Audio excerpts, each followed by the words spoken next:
तो दोस्तों, प्रश्न है, प्रादेशिक विकास में परिवहन प्रणाली की भूमिका का वर्णन करें। ठीक है।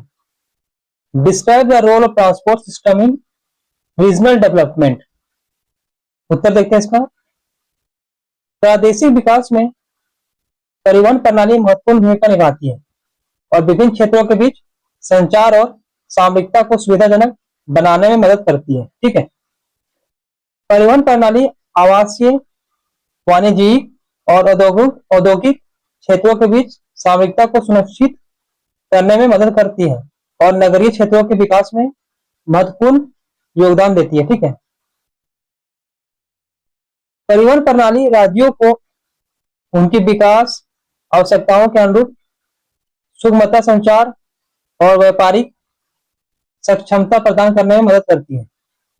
यह विभिन्न प्रकार के परिवहन साधनों जैसे कि सड़कें, रेलवे, हवाई, समुद्री और जलमार्ग के माध्यम से सामरिक और आर्थिक संचार को सुनिश्चित करती है।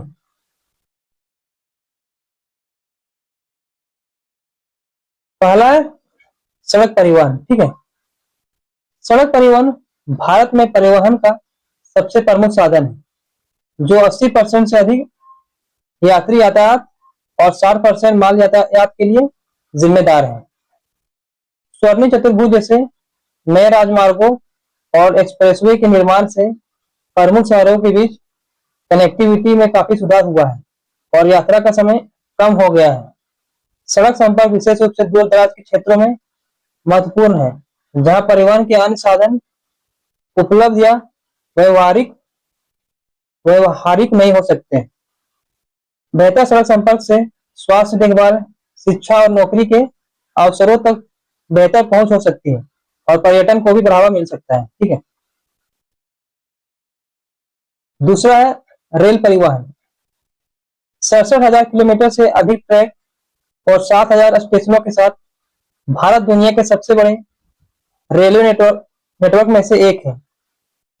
रेल परिवहन सड़क परिवहन की तुलना में अधिक ऊर्जा कुशल और पर्यावरण अनुकूल परिवहन का साधन है और यह लंबी दूरी की यात्रा और माल के परिवहन के लिए विशेष रूप से उपयोगी हो सकता है।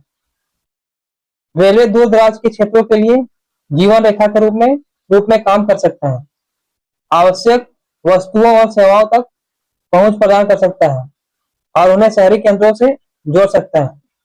हाल के वर्षों में भारत में रेलवे प्रणाली को उन्नत और आधुनिक बनाने के प्रयास हुए हैं, जैसे हाई स्पीड ट्रेनों की शुरुआत और प्रमुख शहरों में उपनगरीय रेल नेटवर्क का विस्तार। ठीक है। तीसरा है जल परिवहन। भारत में अंतर्देशीय जलमार्गों का एक व्यापक नेटवर्क है, जिसमें 14,500 किलोमीटर से अधिक नौगामी जलमार्ग है।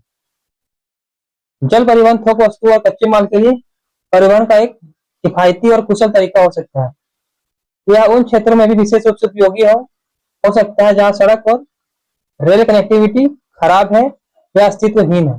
हाल के वर्षों में देश के जल परिवहन के बुनियादी ढांचे को विकसित और आधुनिक बनाने के प्रयास किए गए हैं, जैसे कि गंगा भागीरथी हुगली नदी प्रणाली पर राष्ट्रीय जलमार्ग 1 का विकास। ठीक है। चौथा है वायु परिवहन। हवाई परिवहन का सबसे तेज चौथा है वायु परिवहन। हवाई परिवहन का सबसे तेज तरीका है और लंबी दूरी की यात्रा और उच्च मूल्य वाले सामानों के परिवहन के लिए विशेष रूप से उपयोगी हो सकता है। भारत में विमानन क्षेत्र के विकास से प्रमुख शहरों के बीच कनेक्टिविटी बढ़ी है और यात्रा का समय कम हुआ है।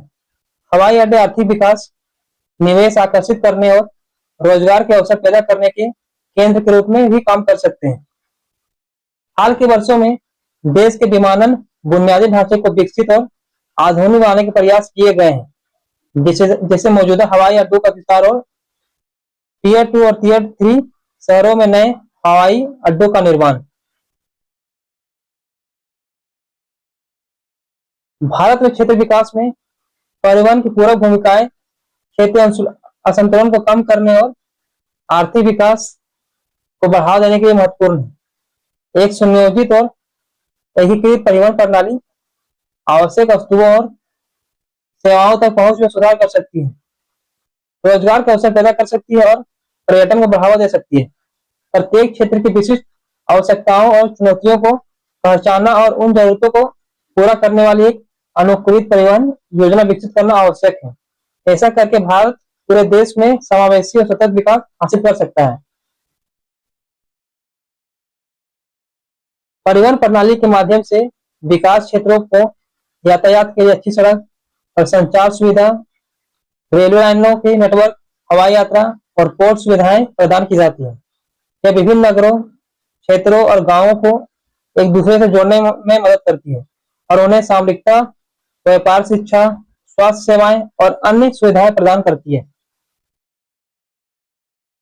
इसके साथ ही परिवहन प्रणाली भूमिगत संसाधनों की बेहतर उपयोगिता को सुनिश्चित करती है, विभिन्न उत्पादों के परिवहन को सुविधाजनक बनाती है और व्यापारिक गतिविधियों को बढ़ावा देती है। परिवहन प्रणाली भूमिगत संसाधनों के निर्माण, अनुरक्षण और प्रबंधन को भी संभव बनाती है, जिससे विकास क्षेत्रों को अधिक समृद्ध और समृद्ध में बनाने में मदद मिलती है। इस प्रकार प्रादेशिक विकास में परिवहन प्रणाली एक महत्वपूर्ण भूमिका निभाती है, जो विभिन्न क्षेत्रों के बीच संचार, सामरिकता और आर्थिक विकास को सुविधाजनक बनाने में मदद करती है।